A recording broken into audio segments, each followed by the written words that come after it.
Ya atapnya ya mungkin sepanas mungkin ya.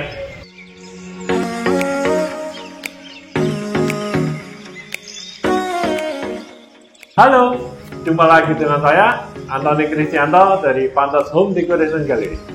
Hari ini kita akan membahas segala sesuatu tentang atap. Oke ya? Nah, seperti biasa, kita mulai dengan pertanyaan-pertanyaan dari para follower kita. Saya cek dulu pertanyaannya. Pertanyaan pertama, fungsi atap apa sih? Waduh, gawat. Ya, fungsi atap itu zaman sekarang nomor satu tuh ya pasti melindungi kita dari panas, hujan, suara, dan sebagainya. Tapi fungsi atap itu berkembang dari yang sekedar hanya pelindung menjadi nilai estetika. Dan kalau boleh saya gabung ya sama pertanyaan yang kedua, yang harus diperhatikan dalam memilih atap itu apa? Jadi atap masa kini selain sebagai pelindung tadi juga nilai estetika. Untuk masyarakat modern, rumah modern dan masa kini, model menurut saya nomor satu. Itu model nomor satu. Nanti yang kedua, untuk mendapatkan model sesuai desain rumah, kita pastikan fungsi-fungsi dasar atap tidak dihilangkan. Jadi harus nggak boleh bocor, harus bisa menahan panas, harus bisa melindungi rumah itu dari cuaca di luar. Bisa dipahami ya? Oke, pertanyaan selanjutnya. Bagaimana cara menghitung anggaran kalau mau bikin atap? Atap terdiri dari dua bagian penting. Satu, rangka atapnya, dua, penutup atapnya. Jadi itu mestinya berbandingnya mirip-mirip. Biasanya kalau gentengnya atau penutup atapnya murah, rangkanya boros.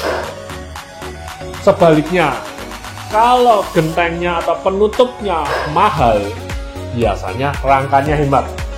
Sebagai contoh seperti ini ya, barang gini-gini, ada yang 188 per meter, ada yang cuma 60 sampai 80 ribu per meter, ada ini 288, 220, yang ini cuma 77.000 per meter, 80.000 per meter. Efeknya apa?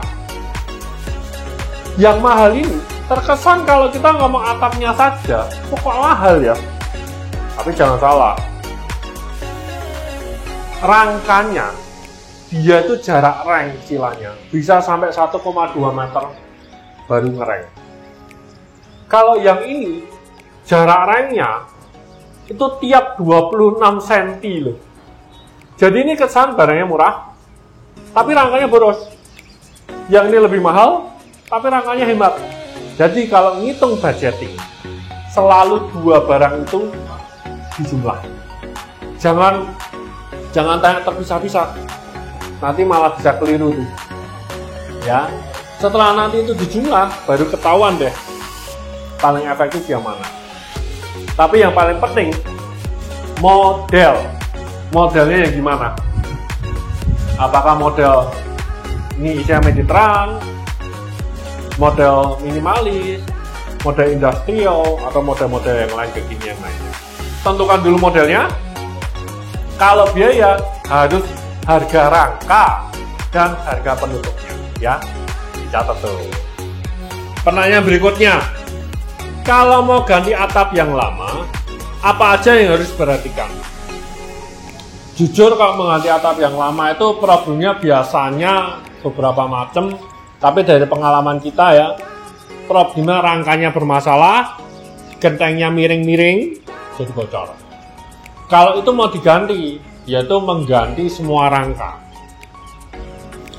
Kalau gentengnya masih bagus, ya wis rangkanya aja yang diganti, gentengnya dipakai lagi. Itu paling simple. Kalau ganti model, ya buang semua, rangka baru, genteng baru. Terus gitu toh. Yang harus diperhatikan berarti apa? Ya satu, anggaran sama mau ganti model apa enggak. Itu aja.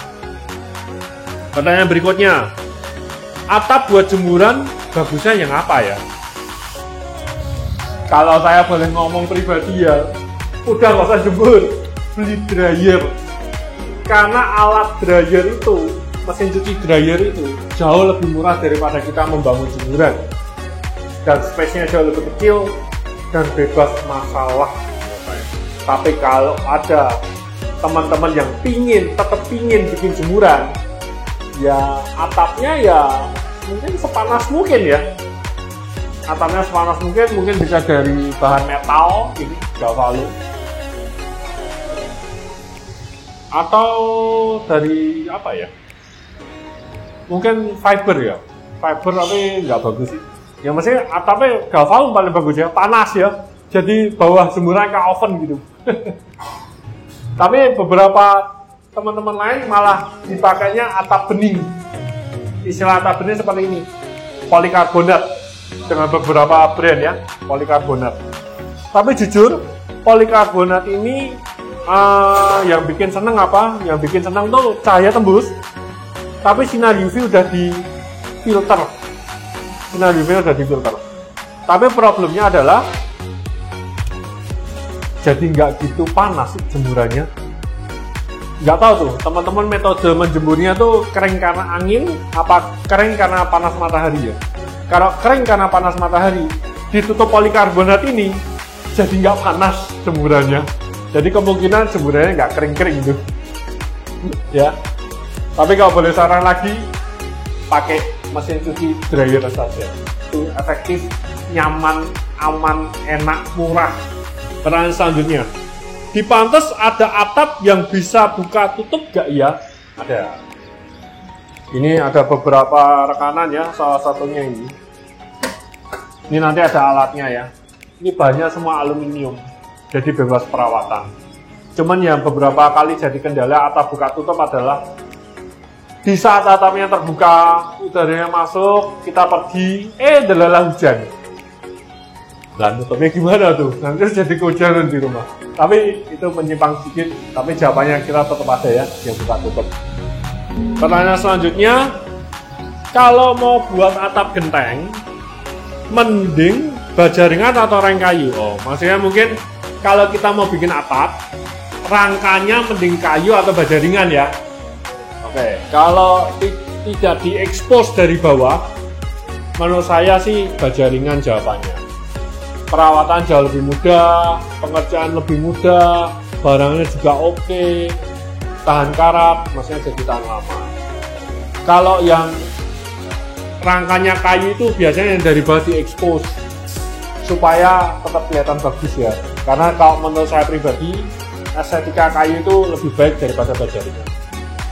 Jadi tergantung fungsi lagi. Kalau secara estetika mungkin saya milih kayu, tapi kalau secara fungsi dan durability saya mungkin milih baja ringan. Pertanyaan terakhir, genteng itu baiknya diganti tiap berapa tahun ya? Waduh, kalau di pengalaman saya pribadi sih rekor 16 tahun ya tanpa ganti genteng ini. Ya so far so good, nggak ada masalah, nggak ada apa-apa. Jadi kalau nggak ada masalah nggak usah diganti. Kalau dalam hitungan bulan maupun hari atau minggu masalah ya kelihatannya juga harus diganti, karena kalau udah bocor masalah nanti kemana-mana. Jadi nggak ada patokan genteng itu berapa lama harus diganti. Oh maaf, mungkin yang ditanyakan adalah beberapa motif genteng itu kan ada yang bahan keramik kayak gini ya. Ini keramik, di glasur keramik ya. Ada yang beton dicat. Nah kalau beton dicat ini harus ada maintenance. Jadi harus dicat ulang, karena catnya belagus. Nah, dari pengalaman pribadi, untuk barang yang dicat ulang, maintenance kurang lebih 5-6 tahun sekali ya, dicat ulang. Tapi kalau yang di keramik glasur ini, sama sekali nggak perlu diapa-apain. Sama sekali nggak ada perubahan warna. Masih oke terus, 15 tahun, aman. Oke, sekian dari saya. Kalau ada yang perlu ditanyakan, atau ada apa, terus langsung kontak, bisa email, WhatsApp, YouTube, message sembarang, supaya kita tahu masalah-masalah teman-teman dan kita cari solusinya bareng. Ya, jangan lupa like, subscribe, dan follow terus Pantes Galeri. Terima kasih.